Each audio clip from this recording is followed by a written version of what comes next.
I feel like I'm part of the reason. Right.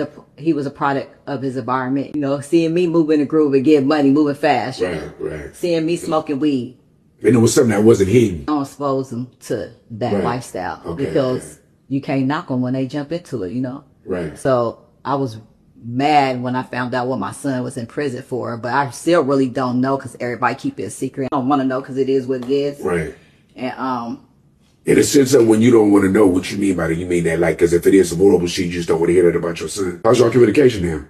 Yeah, major love. My little son call him my mama's boy. My son, he don't really have that relationship with me. We close, but you know, he went, when I went to jail, he was only 7, about to make 8. He's the mama boy because we in JD when I was 18 and you know, he was with me when I was thugging in the streets, riding, smoking, still. Your young life, you was gone. So like, talking about the difficulties of that, navigating that, then you get to this release date.